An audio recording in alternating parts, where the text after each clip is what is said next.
You're watching Inside Automotive with Jim Fitzpatrick.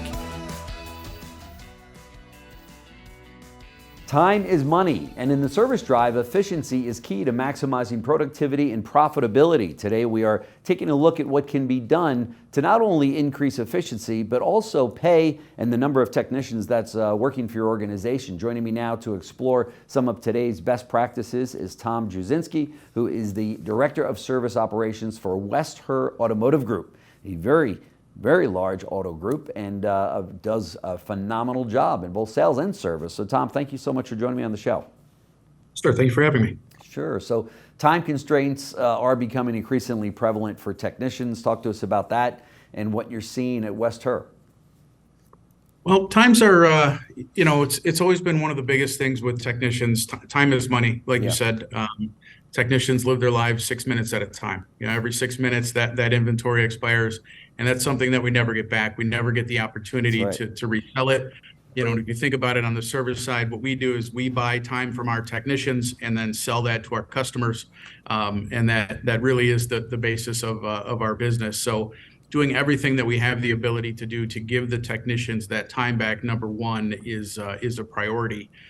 Making sure that we have tools for them, from shop equipment, properly maintained, properly repaired, but then always staying on the cutting edge as far as tools and equipment for them to use electronically within the shop. So, we're not too far off from paper multi-points, but everybody now has moved on to electronic multi-points.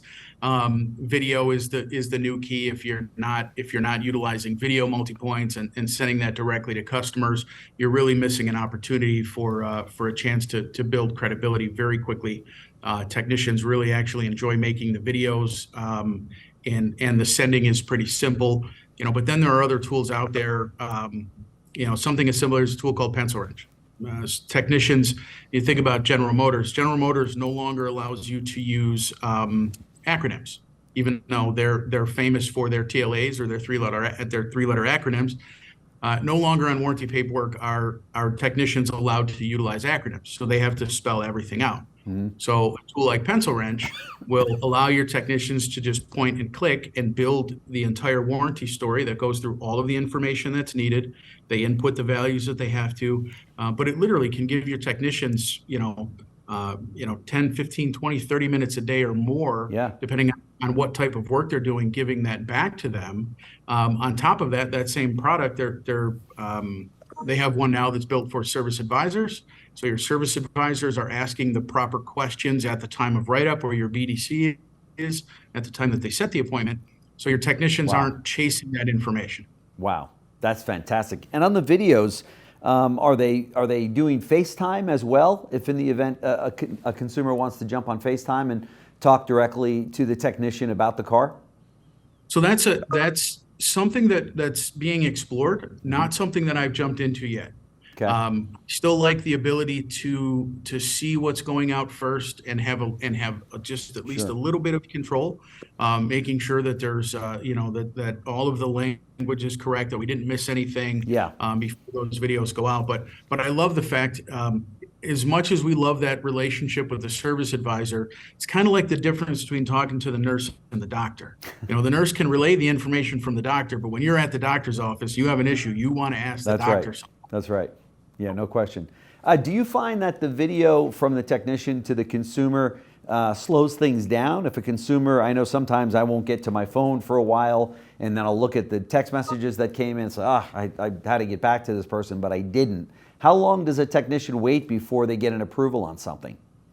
It really doesn't. When you're using the video, and it depends on the tool that you're using to take and to send the videos.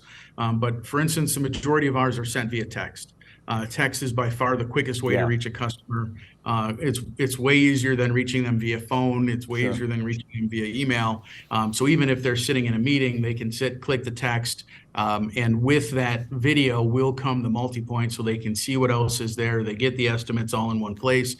So we actually find that we get a much quicker response utilizing video. We tend to have better closing ratios on those on the multi-points that utilize video and have some sort of sales request. So far it's been a fantastic process, and our technicians really have taken to it. And I would imagine it helps your CSI because it has that instant credibility and that consumer that feels like, wow, this technician is going the extra mile, if you will, to give me the literally right up to the technician or right up to the video camera's eye to say, here's how much brake pad you've got left, or this is what's going on, under your car, right? Correct. It never leaves a doubt. Never leaves a doubt. And it's nice too because some of the technicians really get to create a little personality behind the camera. Sure. Give the customer some compliments on the vehicle. Hey, these are great wheels, or you picked a great color combination. Yeah. A little bit, pet the dog, as Chris Collins calls it. But it's a nice touch that they're able to put in. Let me switch gears for a second here and talk about the hiring and retaining technicians. Obviously, to have the technology that you were just talking about really helps to keep a hold of good people, in the sense that you're providing them with great technologies to use to win that customer over, and also find more time in their day, right? Which means money. Sure. But there you are as the service director of service operations at West Herr. Where do you get your people from? I mean, the demand must be just constant, right, for technicians? The demand is constant. It's certainly not slowing down. As we're watching the average age of the vehicle increase year after year, Sure. The demand for our services picks up. Within our group, I believe we're at 550-ish technicians right now across the group. So our needs tend to be a little bit different than some of the others. The reality is, though, the technicians are still out there. They're still there. I mean, we may have a deficit across the country, but there are still people that are interested in this job. It's really about how aggressive you are in going to get them. Having the correct pay plans, one of the biggest things right now is a path and the respect. As technicians forever they've always felt that they're even referred to as we're the back of the house, right? They're the dirty guys in the back. But that's really starting to change, and Yeah. they really are becoming, they've got more training than most doctors. Tens of thousands of tools, dollars worth of tools. Yeah. And constant upkeep. I mean, the body doesn't change from year to year, but vehicles change dramatically from one year to the next, and Yeah. they've got to remember multiple models. So, so it's very complicated stuff. And I think people are finally starting to see that. And the more I feel that the more that dealerships start to recognize the technicians and make them more of a forefront, it's more likely that you are going to attract technicians to that organization. Mm-hmm. If I call up your average service department now at West Herr among the group, and I ask for a service date to get in, how long am I waiting by and large? I mean, or does it just depend on the service that I need? It really depends on the location. So the vast majority of our stores right now, I mean, February in Western New York is traditionally the slowest month that we have all year. Okay. So right now, the majority of the stores, our stores and even the stores around us, are going to be same day, next day sort of appointment. Some of the stores, like the Stellantis stores, that are still dealing with heavy repair work, order parts issues. Some of those stores are going to be out 3, 4, 5 days. Okay. At least for right now. Again, Yeah. as we get into March, April, May, that definitely will shift. But for right now, everybody's kind of pretty close. Yeah, that's not too bad. Not bad at all. Yeah, yes. And overall, operations are running smoothly, and business is going strong for you in fixed ops?